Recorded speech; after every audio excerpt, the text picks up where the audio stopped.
Joe Beermaster. Today we have a Land Rover Range Rover. This is a '09. It covers multiple years and multiple models.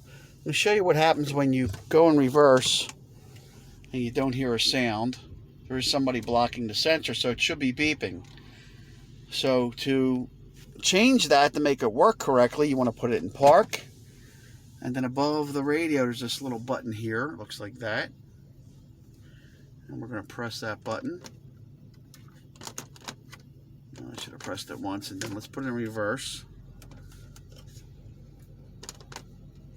Okay, light came on. All right, so now I'm going to back it up, and we'll listen to the sounds. And there it goes. It's working just fine.